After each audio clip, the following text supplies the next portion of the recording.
Students, इस video में मैं आज आपको क्वाड्रेटिक इक्वेशन के कुछ इम्पोर्टेंट क्वेश्चन को कराने जा रहा हूं, जो आपके बोर्ड एग्ज़ाम से बहुत ही ज़्यादा रिलेटेड है और साथ में इम्पॉर्टेंट भी है। पिछले वीडियो में हम लोगों ने क्वाड्रेटिक इक्वेशन के कॉन्सेप्ट को समझा था, साथ में उसके सारे फॉर्मूले को भी रिवाइज़ करा था। यदि आपने उस वीडियो को नहीं देखा है तो डिस्क्रिप्शन में जाकर के उस वीडियो का लिंक मैंने डाला है, आप उसको देखिए, उसके सारे कॉन्सेप्ट को रिवाइज़ कीजिए। फिर इस वीडियो को आप देखिएगा तो आपको बहुत सारे इंपॉर्टेंट जो कॉन्सेप्ट है जिसके आधार पे यहाँ पे मैं जो क्वेश्चन बनाने जा रहा हूँ उसको सॉल्व करने में ये बहुत ही आपके लिए हेल्पफुल होगा। तो चलिए आज का ये वीडियो हम लोग शुरू करते हैं। हमारे पास एक क्वेश्चन है जो कि 2017 के एग्जामिनेशन में ऑलरेडी आ रखा है। इसको मैं सॉल्व करके बताता हूँ और ये बताऊँगा कि ये क्वेश्चन आपके लिए कितना इम्पोर्टेंट है। तो इस क्वेश्चन में आपसे पहले पूछा क्या जा रहा है, find the value of p for which one root of the quadratic equation px² - 14x + 8 = 0 is 6 times the other. मतलब क्या कि अगर एक रूट अगर एक है तो दूसरा रूट क्या आना चाहिए, 6 टाइम, मतलब कि 6 आना चाहिए। अगर एक रूट इसका अगर 2 अगर आएगा तो दूसरा रूट कितना आएगा, ये 12 आएगा। ये कुछ इस तरीके का क्वेश्चन है। तो अभी हम लोग इसको सॉल्व करते हैं कि ये p के किस वैल्यू के लिए सही होगा। तो यहाँ पे ये जो क्वेश्चन हमारे पास दिया हुआ है, जो इक्वेशन है px² - 14x + 8 = 0। तो आप लोगों को पता है कि क्वाड्रेटिक इक्वेशन में 2 पावर होते हैं, जो वेरिएबल है x। तो इसका मतलब उसके 2 रूट होते हैं। दोनों रूट में एक रूट को हम लोग क्या कंसीडर करते हैं, अल्फ़ा, और दूसरे रूट को क्या कंसीडर करते हैं, बीटा। अब अल्फ़ा और बीटा का जो रिलेशन होता है वो भी मैंने आपको बताया है कि अल्फ़ा प्लस बीटा का जो वैल्यू होता है वो -p/a के बराबर होता है, और अल्फ़ा इंटू बीटा का जो वैल्यू होता है वो c/a के बराबर होता है। अब यहाँ पे क्या दिया हुआ है कि इसका जो एक रूट है वो दूसरे रूट का 6 टाइम है। अगर एक रूट मैंने अल्फ़ा मान लिया तो दूसरा रूट जो इसका है वो क्या होगा, 6 अल्फ़ा के बराबर। अगर एक रूट अगर अल्फ़ा है तो दूसरा रूट पहले वाले का कितना है, 6 टाइम है। तो यहाँ पे हम लोग को पता है कि अल्फ़ा प्लस बीटा अगर निकालेंगे तो यहाँ पे अल्फ़ा के बदले में मैंने अल्फ़ा डाल दिया, बीटा के बदले में अगर मैं 6 अल्फ़ा लिख दूँ, क्योंकि दूसरा वाला रूट है वो पहले वाले रूट का कितना है, 6 टाइम, इक्वल टू -b/a। यहाँ पे b का जो वैल्यू है वो -14 है, तो ये कितना हो गया, 14/p हो गया। तो 7 अल्फ़ा = 14/p आ गया। तो यहाँ से आप अल्फ़ा का वैल्यू निकाल लेंगे। ये 7 2 जा, मैं इसको डिवाइड करके काट देता हूँ। अल्फ़ा का वैल्यू 2/p आ गया। अब अल्फ़ा इंटू बीटा का वैल्यू क्या है, c/a दे रखा है हमारे पास। तो अल्फ़ा के बदले में तो मैं अल्फ़ा लिख दिया, और जो दूसरा वाला रूट है बीटा वो कितना है, 6 टाइम है, तो 6 अल्फ़ा लिख दिया। और c/a ये कितना हो गया, 8/p आ गया। अब ये कितना हो गया हमारे पास, 6 अल्फ़ा स्क्वायर = 8/p हो गया। यहाँ से 6 इंटू अल्फ़ा का वैल्यू क्या दिया हुआ है, 2/p हम लोगों ने निकाला है। तो यहाँ पे अगर मैं इसको लिख दूँ 2/p का ये होल स्क्वायर = 8/p लिख देता हूँ। अब इसको हम लोग सॉल्व करते हैं। तो ये कितना हो गया, 6 इंटू 2 2 जा 4/p² = 8/p आ गया। आप एक p से इसके पावर को कैंसिल कर लीजिए, यहाँ से 4 2 जा 8 आ गया।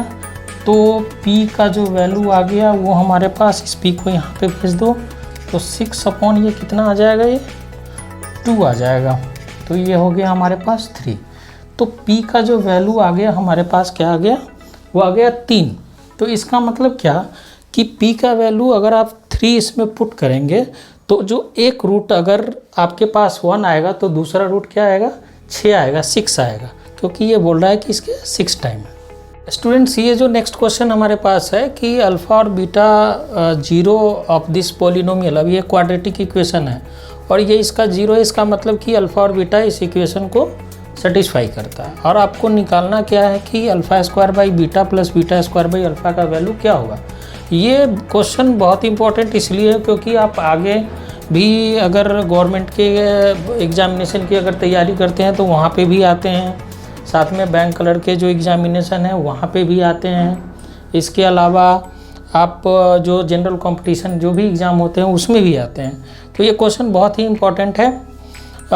ये जो क्वेश्चन हमारे पास दिया हुआ है कि जो पोलिनोमियल है 2x² - 7x + 5, इसको इक्वल टू हम लोग 0 के बराबर कर देते हैं, और इसका जो रूट जो दिया हुआ है हमारे पास कि अल्फ़ा और बीटा 0 ऑफ द पोलिनोमियल है, इसका मतलब कि अल्फ़ा और बीटा इस इक्वेशन को सेटिस्फाई करता है।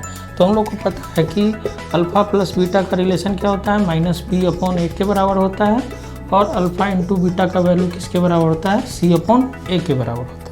तो यहाँ से अल्फ़ा प्लस बीटा का जो वैल्यू निकालेंगे वो कितना आएगा, 7/2 आएगा, और अल्फ़ा इंटू बीटा का जो वैल्यू आएगा वो 5/2 आएगा। अब हमसे पूछा जा रहा है कि आप α² by beta plus β² by alpha का वैल्यू निकालो। तो ये जो है हमारे पास कि α² by beta plus β² by alpha, इसको हम लोग एलसीएम ले लेंगे तो अल्फ़ा बीटा आ गया, यहाँ से बीटा कैंसिल हो गया, अल्फ़ा आ गया तो ये हो गया अल्फ़ा क्यूब। इसी तरीके से अल्फ़ा से अल्फ़ा कैंसिल हो गया, बीटा बच गया तो ये हो गया बीटा का क्यूब आ गया।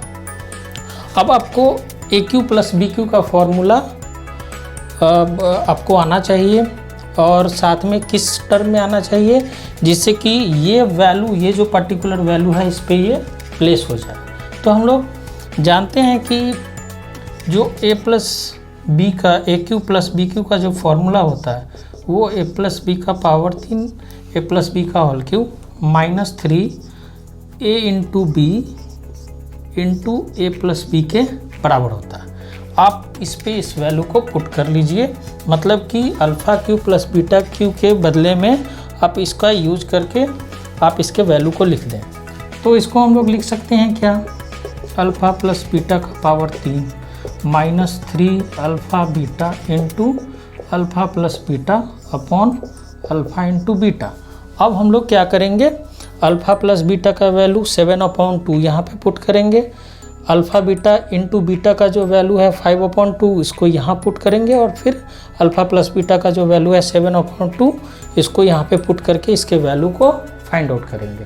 तो अल्फ़ा प्लस बीटा का जो वैल्यू 7/2 है और अल्फ़ा इंटू बीटा का वैल्यू जो 5/2 है उसको इसमें सब्स्टिट्यूट करके इसके वैल्यू को फाइंड आउट करेंगे। तो हमारे पास अल्फ़ा प्लस बीटा का वैल्यू है 7/2, तो इसका ये क्यूब लिख दिया, -3 इंटू अल्फ़ा इंटू बीटा ये 5/2, और जो अल्फ़ा प्लस बीटा का वैल्यू है वो 7/2 है, अपॉन अल्फ़ा इंटू बीटा, इसका वैल्यू हमारे पास 5/2। इसको हम लोग सॉल्व करते हैं, 7 का क्यूब हो गया हमारे पास 343, और 2 का क्यूब हो गया 8 माइनस ये कितना होगा, 7 5 जा 35 इंटू 3 105, अपॉन 2 2 जा 4, अपॉन ये कितना हो गया 5/2। फर्दर इसका एलसीएम ले लेते हैं हम लोग, तो ये कितना आ गया 8 3 4 3 माइनस 4 2 जा 8, तो ये कितना हो गया 210 अपॉन 5/2। फर्दर इसको सॉल्व करेंगे, ये कितना आ जाएगा हमारे पास 3 माइनस 0 ये हो गया 3, 4 माइनस 1 ये हो गया 3, 3 माइनस 2 ये हो गया 1, अपॉन 8 इंटू 2 अपॉन ये आ गया 5। अब हम लोग इसको 2 4 जा 8 कट कर सकते हैं, तो ये कितना आ गया हमारे पास 133 अपॉन 5 2 जा 5 4 जा 20। ये हमारे पास α² by beta plus β² by alpha का वैल्यू हो गया। ये जो क्वेश्चन है हमारे पास ये बहुत ही इम्पोर्टेंट है, क्योंकि ये क्वेश्चन आपको जो डिस्क्रिमिनेंट होते हैं उससे रिलेटेड है, और आपको डिस्क्रिमिनेंट से रिलेटेड जो क्वेश्चंस जो आते हैं वो ज़्यादातर पूछा जाता है कि कोई क्वाड्रेटिक इक्वेशन के रियल रूट कब होंगे, या इमेजिनरी रूट कब होंगे, या इक्वल रूट कब होंगे, या डिस्टिंक्ट रूट कब होंगे। इससे रिलेटेड सारे क्वेश्चन जो होते हैं वो डिस्क्रिमिनेंट से रिलेटेड होते हैं, और डिस्क्रिमिनेंट आपको पता होगा कि d क्या होता है, ये b² - 4ac होता है। अब आपको ये पता होना चाहिए कि डिस्टिंक्ट रूट कब होते हैं, तो डिस्टिंक्ट रूट होने का क्या कंडीशन होता है ये आपको पता होना चाहिए। तो पिछला वीडियो जो मैंने जो बनाया था उस वीडियो में मैंने ये बताया था कि डिस्टिंक्ट रूट कब होते हैं, इक्वल रूट कब होते हैं, या इमेजिनरी रूट कब होते हैं। तो आप उस वीडियो को ज़रूर देखिए, इससे आपका एक बारी रिवीजन हो जाएगा, फिर आप इस क्वेश्चन को आराम से कर पाएंगे। तो हमारे पास अभी जो क्वेश्चन है कि x² + 4x प्लस के इक्वल टू 0 जो है, इस क्वेश्चन में ये पूछा जा रहा है कि अगर इस क्वाड्रेटिक इक्वेशन का डिस्टिंक्ट रियल रूट है।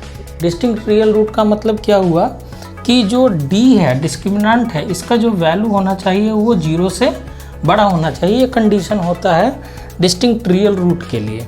तो हम लोग जो b² माइनस 4ac का जो वैल्यू है उसके वैल्यू को 0 से बड़ा करेंगे। तो कैसे करेंगे?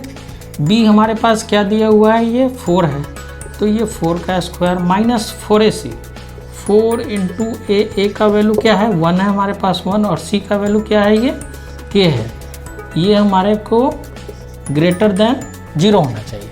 तो ये कितना आ गया 16 माइनस 4k ग्रेटर देन 0। अब इसमें से आप 16 को हटा लें यहाँ पर से, तो मैं यहाँ पे एक -16 plus 16 minus 4k greater than -16 कर दिया, ये कैंसिल हो गया, तो -4k ग्रेटर देन -16। अब चूँकि मैं माइनस यहाँ पे एक ले लिया, अब इसके साइन को अगर मैं माइनस से अगर मल्टीप्लाई करूँगा तो ये जो सिंबल है ग्रेटर देन का ये रिवर्स कर जाएगा। तो ये क्या आ गया 4k लेस देन 16 आ गया, इसका मतलब k लेस देन 4 आ गया, 4 4 जा 16।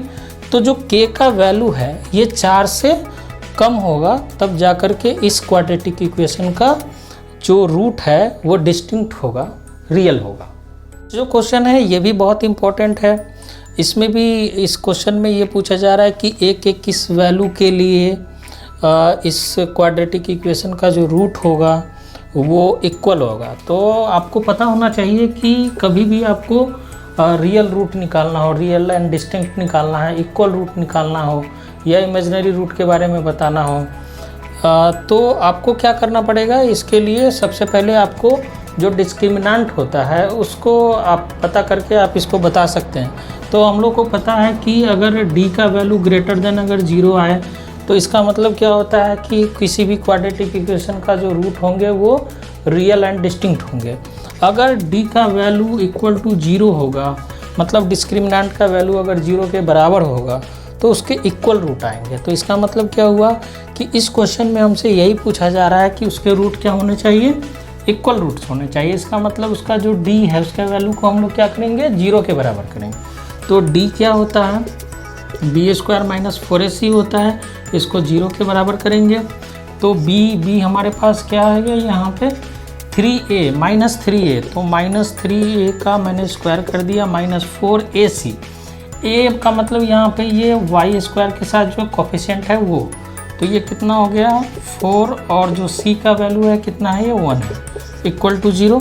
ये कितना आ गया 9a² माइनस 16 इक्वल टू 0, तो 9a² इक्वल टू 16, यहाँ से a² इक्वल टू 16/9 आ गया।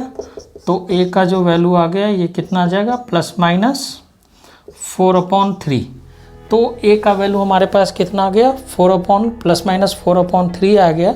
इस वैल्यू को आप यहाँ पे पुट करेंगे तो जो आपका डिस्क्रिमिनेंट होगा उसका वैल्यू जो होगा वो 0 के बराबर आएगा, और साथ में ये बताएगा कि इस क्वाड्रेटिक इक्वेशन के इक्वल रूट्स हैं। स्टूडेंट्स ये जो क्वेश्चन है ये एक्चुअली 1 मार्क्स का ही क्वेश्चन है, लेकिन ये इम्पॉर्टेंट है इसलिए क्योंकि इसमें आपको नेचर ऑफ रूट्स के बारे में बताना है। अब नेचर ऑफ रूट्स के बारे में इसका मतलब क्या हुआ कि इस पर्टिकुलर क्वेश्चन का आपको डिस्क्रिमिनेंट चेक करना पड़ेगा, d का वैल्यू 0 के बराबर आता है या 0 से छोटा आता है या क्या आता है, आपको ये देखना पड़ेगा।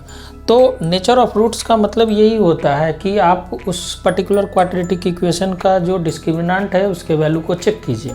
तो अगर मैं इसका d निकालूंगा जो कि b² माइनस 4ac के बराबर होता है, और साथ में इसमें एक इम्पॉर्टेंट चीज़ और दिया हुआ है कि जो b का वैल्यू है वो 0 के बराबर है, और साथ में जो c जो है वो 0 से छोटा है। तो अब देखते हैं कि क्या होता है। तो b का वैल्यू 0 के बराबर है तो ये 0 हो गया, माइनस 4ac, 4 इंटू a का जो वैल्यू है वो कितना है 1 है, और जो c का वैल्यू है वो मैंने c कर दिया।